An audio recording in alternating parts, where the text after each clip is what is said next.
Good morning, જય શ્રી સ્વામિનારાયણ.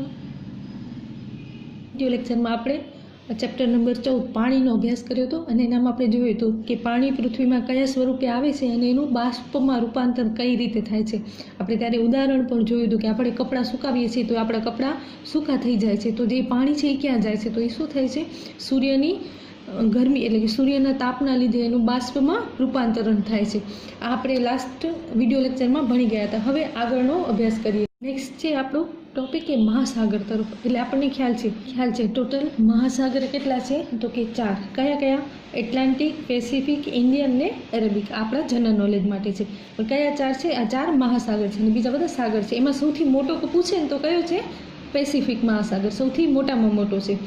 હવે આપણા ટોપિક ઉપર આવીએ તો હવે આપણને ખ્યાલ છે કે મહાસાગર છે એ કેવું છે, પાણીથી ભરેલું છે. તો હવે તમને એવું થતું હશે ને કે મહાસાગરની સપાટીથી ઊંચે વરસાદ અને બરફ તરફ પાછું ચાલી જાય, આવી રીતે કેમ નથી થતું? એવું થાય છે ને.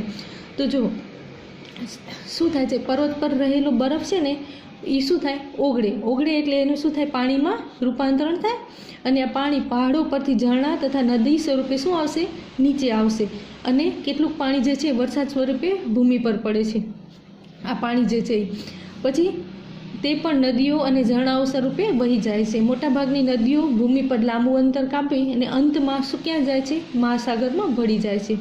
કેટલીક નદીઓનું પાણી સરોવરમાં પણ જાય છે. હવે અહીંયા આપણે શું જોયું કે જે બરફવાળા પ્રદેશો છે ત્યાં પર્વતો ઉપરનું બરફ શું થાય છે, પીગળે છે અને એ શેમાં રૂપાંતરણ થાય છે, પાણીમાં. એ પાણી છે એ પહાડો, ઝરણાઓ, નદીઓ સ્વરૂપે શું આવે છે, નીચે આવે છે. કેટલાક વરસાદનું સ્વરૂપ ભૂમિ પર પડે છે, વરસાદ સ્વરૂપે પણ પાણી આવે છે. આ પાણી ઓગળ્યું એ પણ પાણી આવે છે અને એ બધું પાણી ક્યાં જાય છે, તો કે નદીઓમાં જશે. પછી નદીઓમાંથી પછી ક્યાં જશે, લાસ્ટમાં મહાસાગરમાં. અમુક નદીઓ છે એનું પાણી મહાસાગરમાં નથી ભરતું, એ સીધું ક્યાં જાય છે, રણમાં જાય છે અને એને આપણે કેવી કહીએ છીએ, કુંવારિકા નદી કહીએ છીએ. આપણે અહીંયા લુણી છે એ આ પ્રકારની છે કે એનું પાણી ક્યાં છે, મહાસાગરમાં નથી ભળતું પણ ક્યાં ભળે છે, રણમાં ભળે છે. બીજી એવી એક આપણે અહીંયા છે એક નદી, સરસ્વતી નદી છે, એનું બી સેમ જ છે. એટલે આથી જનરલ નોલેજની. હવે આપણે ટોપિક ઉપર આવીએ પાછા. તો હવે આ નદી છે આટલું અંતર કાપીને ક્યાં જાય છે, સરોવરમાં ભળી જાય છે. હવે આ વરસાદનું પાણી સરોવરમાં તથા તળાવમાં ભરી વરસાદના પાણીના કેટલોક ભાગ ક્યાં જાય છે, ભૂમિમાં શોષાય છે. અમુક પાણી ક્યાં ગયું, સરોવરમાં ગયું, અમુક તળાવમાં, અમુક પાણી શું થાય છે, જમીન દ્વારા શોષાય છે અને બાકી જે લાસ્ટમાં ક્યાં ભળે છે, સાગરમાં ભળી જાય છે. તો આ માટીમાં લુપ્ત થઈ જાય છે. પાણીના કેટલોક ભાગ શું થાય છે, બાષ્પીભવન અને બાષ્પોત્સર્જન દ્વારા પુનઃ વાતાવરણમાં ચાલ્યું જાય છે. બાકીનું પાણી ધીમે ધીમે ભૂમિમાં નીચે આવે છે, નીચેની તરફ ઉતરી જાય છે અને પાણીમાંથી મોટાભાગનું પાણી શું થાય છે, ભૂગર્ભ જળ સ્વરૂપે પ્રાપ્ત થાય છે. આપણે પાણી ક્યાંથી મળે છે, એ પાણી જે શોષાઈ જાય છે, જે જમીનમાં ઉતરે છે, એ આપણે કઈ રીતે ભૂગર્ભ જળ કૂવા અને એના દ્વારા લઈએ છીએ ને. પછી આ કૂવાનું ભરણ પણ ભૂમિ જળ દ્વારા જ થાય છે. એટલે કેવું, વરસાદનું પાણી આવ્યું પછી જમીનમાં શું થયું, શોષાણું. એ પાણી આપણે કઈ કૂવા દ્વારા આપણને એ ભૂમિગત પાણી મળે છે. તો હવે પાણીનું સ્ત્રોત કેવું છે, ભૂગર્ભ જળમાંથી મળે છે. પછી હવે આપણે ઘણીવાર જોયા હશે હેન્ડપંપથી એ કરે છે ને, પછી બોર દ્વારા કૂવામાંથી પાણી આપણે ખેંચીએ છીએ. તો આ બધું પાણી કેવું છે, તો ભૂગર્ભ જળમાંથી જે આપણે પ્રાપ્ત થાય છે ને એ પાણી છે. અને જે જગ્યાએ વધારે હેન્ડપંપ અથવા બોર કૂવા હોય ને તેવી જગ્યાએ ભૂગર્ભ જળ પ્રાપ્ત કરવા ક્યાં જવું પડે, ઊંડે સુધી જવું પડે ને. કેમ કે ઘણા બધા બોર આપણે કરી નાખ્યા હોય તો એ પાણી બધું જમીનનું પાણી તો શોષાતું જાય ને, તો વધારે ઊંડે જવું પડશે. અને વધારે પડતા આપણે ભૂગર્ભ જળનો ઉપયોગ કરીએ ને તો એ પણ એક શું છે, ચિંતાનો વિષય બની જાય છે. તો હવે પહેલાં એક બધા માટે આપણે સૌથી વધારે વનસ્પતિઓની સંખ્યા શું થાય છે, ઓછી થાય છે. તો બિલકુલ નથી. એવા વિસ્તારમાં વરસાદનું પાણી તો ઝડપથી વહી જાય છે. હવે આપણે ખબર છે વરસાદનું પાણીને આપણે વરસાદ આવે અને જો વૃક્ષો ન હોય તો એ પાણી વહીને આગળ નીકળી જશે અને જો વૃક્ષો હશે તો એનું શોષણ થશે અને એના કારણે શું થશે, ભૂગર્ભ જળમાં વધારો થશે. પછી વરસાદમાં પણ વનસ્પતિ એટલે કે ઝાડનું પ્રમાણ વધારે હશે ત્યાં શું થશે, વરસાદનું પ્રમાણ પણ સારું હશે. તો હવે આપણે તો ખ્યાલ છે જમીન શેનાથી ઢંકાઈ જાય છે. હવે આપણે તો બધા રોડ કોન્ક્રીટના ને કરી દઈએ છીએ તો જમીનમાં પાણી ઉતરતું જ નથી. અને પાણી ઉતરવું કેવું, ઘણું ઓછું ઉતરે ને. આપણે સિમેન્ટનો રસ્તો બનાવી નાખ્યો, કોન્ક્રીટનો રસ્તો બનાવી નાખ્યો તો ભૂગર્ભ જળ ઉતરશે જ કેવી રીતે.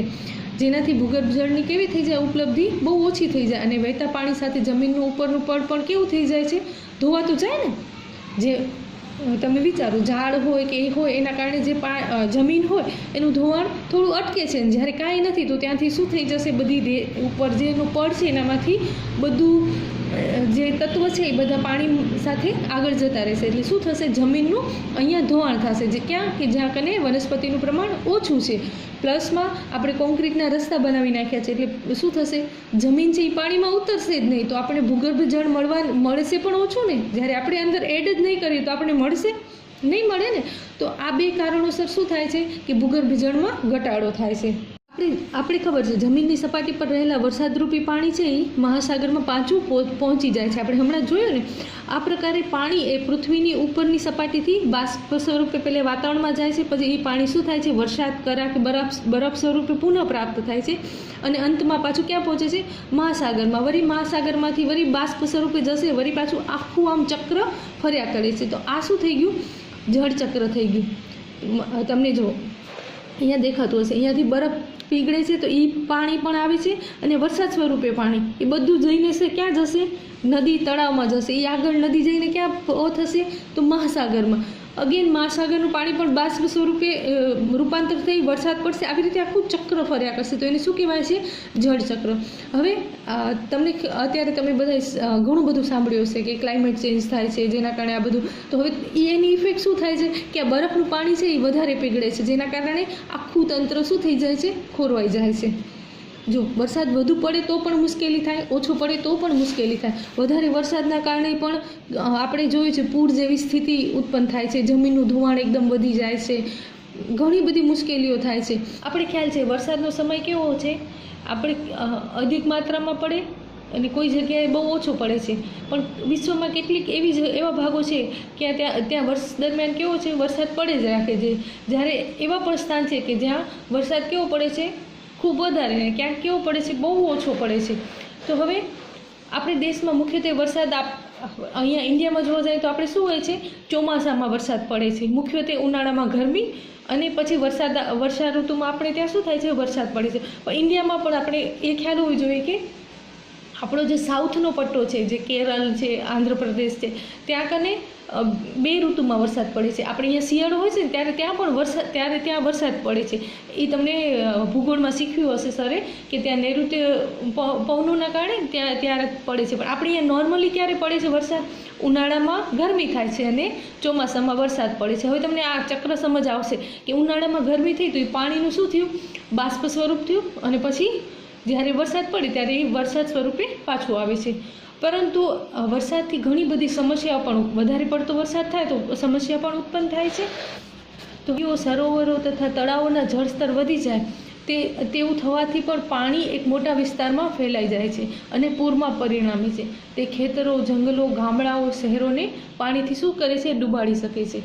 આપણા દેશમાં પૂરથી પાક, પાલતુ પ્રાણી, સંપત્તિ, માનવજીવ વગેરેને નુકસાન થાય છે. વધારે વરસાદ પડે તો હવે આપણને ખબર છે કે જે આપણે ખેતરમાં પાક વાવ્યો હોય એને નુકસાન થાય, જંગલોને નુકસાન થાય, પછી અને ગામડા શહેરો પાણીમાં ડૂબી જાય એટલે એ બધી પણ મુશ્કેલી થાય. પછી પાલતુ પ્રાણીઓ છે, આપણી સંપત્તિ છે, વધારે વરસાદના કારણે બધી આપણી સંપત્તિ હોય એને પણ નુકસાન થાય. આના કારણે આપણું શું થાય, પૂરું માનવ જીવન છે એ કેવું થઈ જાય, ખોરવાઈ જાય. પૂરના સમયે પાણીમાં રહેવાવાળા સજીવો પણ શું થઈ જશે, તણાઈ જશે. જ્યારે પૂર આવે ત્યારે એ પાણીમાં રહેવાવાળા, જેમ કે એકદમ વધારે વરસાદ પડ્યો તો એ નદીમાં જે રહેવાવાળા પ્રાણીઓ છે એમને પણ મુશ્કેલી થશે અને પાણીમાં રહેવાવાળા સજીવો જમીનવાળા ભાગમાં આવીને ફસાઈ જશે અને પછી શું થશે, મૃત્યુ પામશે. અને વરસાદથી જમીન પર જીવવાવાળા સજીવોને પણ આની અસર થશે. તો આ શેની અસર થઈ કે જ્યારે વધારે પડતો વરસાદ આવે એના કારણે આપણા માનવ જીવન ઉપર પણ બહુ જ ખરાબ અસર થાય છે, જેના કારણે પૂરું તંત્ર શું થઈ જાય છે, ખોરવાઈ જાય છે. અને હવે નેક્સ્ટ છે, જો લાંબો સમય સુધી વરસાદ ન આવે તો પણ એક સમસ્યા છે. હવે આપણને ખ્યાલ છે કે કોઈ એક વર્ષ કે તેથી વધુના સમય માટે વરસાદ ન પડે તો શું કરવાનું, બાષ્પોત્સર્જન કે બાષ્પીભવનનું પ્રમાણ ઘટી જાય એટલે આ સતત પાણીનો ઘટાડો થાય એના કારણે શું થાય, બાષ્પીભવન જેવી ક્રિયાઓ જ ન થાય, જેના કારણે વરસાદ સ્વરૂપે પાછું પાણી ફરતું જ નથી, એટલે જમીન શું થઈ જાય છે, સુકાઈ જાય છે અને ભૂગર્ભ જળમાં પણ ઘટાડો થાય છે અને દુષ્કાળ જેવી પરિસ્થિતિ ઉત્પન્ન થાય છે. હવે આપણી પાસે પાણી જ નહીં હોય તો એ બાષ્પ સ્વરૂપે રૂપાંતર નહીં થાય, તો પાછું વરસાદ સ્વરૂપે આપણી પાસે જ નહીં આવે. દુષ્કાળની પરિસ્થિતિમાં શું થાય છે, એક તો આપણે ખોરાક, ચારો એ બધું પ્રાપ્ત કરવાની પણ શું થાય, મુશ્કેલી થાય છે ને. કદાચ આપણને ખ્યાલ હશે કે આપણા દેશમાં વિશ્વના કોઈ ભાગમાં પડેલા દુષ્કાળથી વિશેષ આપણે સાંભળ્યું હશે. આપણે અહીંયા તો દુષ્કાળ પડે જ છે, જેના કારણે દુષ્કાળના કારણે ઘણી બધી મુશ્કેલીઓ થાય છે. તેમાં વનસ્પતિઓ અને પ્રાણીઓને પાણી નથી મળતું. તમે કદાચ ક્યારેક તમારા ચર્ચા કરી કે તમે સાંભળ્યું પણ હશે કે બહુ દુષ્કાળ પડ્યો એના કારણે ગાયોના મૃત્યુ, આ તે એવું બધું આપણે સાંભળ્યું છે ને. તો શું થાય છે કે વરસાદના કારણે શું થાય છે, વનસ્પતિ ઉગે છે જે ગાયોને ખોરાક સ્વરૂપે કે પ્રાણીઓને ખોરાક સ્વરૂપે જે ઘાસ ઉપર આધારિત છે એ લોકોને મળી રહે છે, પણ વરસાદ જ નહીં પડે તો એ જે પ્રાણી છે એને ખોરાક નહીં મળે તો એનું પ્રમાણ ઘટશે, તો એના ઉપર આધારિત હશે એ પ્રાણીનું પણ પ્રમાણ ઘટશે ને, કેમ કે એને પણ નહીં મળે. જે માંસાહારી પ્રાણી છે એ કોના ઉપર આધારિત હોય, શાકાહારી ઉપર. તો હવે જે વનસ્પતિ આહારી પ્રાણી છે એને તો એ વનસ્પતિ જ નહીં મળે તો એનું મૃત્યુ થશે. તો સામે જે માંસાહારી પ્રાણી છે એને પણ નહીં મળે, કેમ કે આનું પ્રમાણ ઘટતું જશે, તો આખું એનામાં પણ શું થશે, આખું ચક્ર ખોરવાઈ જશે. હવે આપણે પાણીને કેવી રીતે સંરક્ષિત કરી શકીએ, તો સૌથી પહેલું પૃથ્વી પર ઉપલબ્ધ પાણીનો એકમાત્ર નાનો ભાગ છે વનસ્પતિ, પ્રાણીઓ, મનુષ્યો બધા વાપરી શકે એવું પાણી છે. બાકી મહાસાગરમાં તો ઘણું બધું પાણી છે જેના લીધે એ વાપરી શકાતું નથી. એટલે મહાસાગરનું પાણી છે એ આપણે વાપરી નથી શકતા. આપણે કેવું પાણી વાપરી શકીએ, મીઠું પાણી છે. જ્યારે ભૂગર્ભ જળનું સ્તર વધારે ઘટી જાય ત્યારે ભૂગર્ભ જળનો વધુ ઉપયોગ આપણે કરી શકતા નથી. તો પછી હવે પૃથ્વી પર પાણીનો જથ્થો ક્યાંથી મળે છે, આપણે વરસાદ સ્વરૂપે મળે છે એ જ છે. તો હવે પાણીનો માંગ પ્રતિદિન આપણે શું થાય છે, વધતી રહી છે. એનું કારણ છે કે આ વસ્તીનો વધારો થાય, તો હવે આપણે પાણી પણ કેવું જોઈએ, વધારે, અને લોકોની સંખ્યા પણ વધે છે. તો મોટાભાગના શહેરોમાં પાણી મેળવવા માટે અનેક લાંબી કતારો આપણે જોઈ હશે. હવે આપણે ખ્યાલ છે કે આપણી જરૂરિયાત શું છે, ખાવા માટે, આપણા પોતાના યુઝ માટે, પછી સાફ સફાઈ વગેરે ઘણા બધા માટે આપણે પાણી જોઈએ છીએ. એવી જ રીતે ઇન્ડસ્ટ્રીમાં પણ પાણીની એટલી જ જરૂરિયાત છે. તો હવે આપણે આ પાણીને સાવચેતીથી વાપરીએ છીએ તો નથી વાપરતા. આપણે શું કરીએ છીએ, બ્રશ કરવા જઈએ તો આપણે શું કરી નાખીએ, પાણીનો નળ ખુલ્લો મૂકીએ, તો એ એક જાતનો શું થયો, પાણીનો બગાડ થયો. તો આપણે પાણીનો કેવો ઉપયોગ કરીએ એવો જોઈએ, વિવેકપૂર્ણ ઉપયોગ કરવો જોઈએ અને ખોટો બગાડ ન કરવો જોઈએ, જેનાથી આપણે શું કરી શકીએ કે પાણીને બચાવી શકીએ. ઓપ્શન છે કે આપણે જે વરસાદી પાણી આવે એનો સંગ્રહ કરવો જોઈએ. હવે તમે ક્યાંક જોયું હશે કે વરસાદનું જે પાણી આવે ને, અગાસી પર પાણી આવે ને એનો સંગ્રહ કરવામાં આવે છે, અને જે બહુ જ શુદ્ધ પાણી હોય છે, જે વરસાદનું પાણી હોય છે ને એ એકદમ શુદ્ધ પાણી હોય છે. તો એનો આપણે ઉપયોગ કરીએ ને તો એ આપણા માટે કેવું રહે છે, હેલ્થ માટે બી સારું રહે છે, અને પાણીનો બચાવની દ્રષ્ટિએ પણ એ પાણી કેવું છે, એ કરવું બહુ યોગ્ય છે. તો હવે પાણીનો સંગ્રહ કરવા માટે અહીંયા જો તમને આકૃતિમાં દેખાય છે ને, જે વરસાદનું પાણી આવે છે તો પહેલેથી આપણે શું કરી નાખવાની હોય છે, અગાસી કે આપણી જે છત છે એને શું કરી રાખવાની હોય છે, સાફ કરી રાખવાની હોય છે. અને એ પાણી છે આવી રીતે 2 વાર ફિલ્ટર થઈને, એકવાર આવ્યું પછી એની ઉપરનું જે પાણી હશે ને એ પછી અન્ય ખાડામાં થઈ અને એક ટેન્કમાંથી આ બીજા ટેન્કમાં આવી રીતે આવે છે, જેનાથી શું થશે, ભૂગર્ભ જળનો સંગ્રહ થશે. ને આ પાણી છે આપણે પૂરું વર્ષ આપણે વાપરી શકીએ છીએ. અને બીજું એ છે કે આ પાણી શું થાય છે, ખરાબ નથી થતું. નોર્મલ પાણી સંગ્રહ કરીએ છીએ તો શું થાય છે, એનામાં આપણે ખરાબ થવાની શક્યતા રહે છે. પણ આ જે આવી રીતે જે જળનો આપણે સંગ્રહ કરશું ને એ કેવું હશે, એકદમ યોગ્ય હશે. આ રીતે આપણે શું કરવું જોઈએ, પાણીનો સંગ્રહ કરવો જોઈએ ને પાણીનો બચાવ કરવો જોઈએ. નેક્સ્ટ વિડીયો લેક્ચરમાં પાછા મળીશું. ત્યાં સુધી જય શ્રી સ્વામિનારાયણ.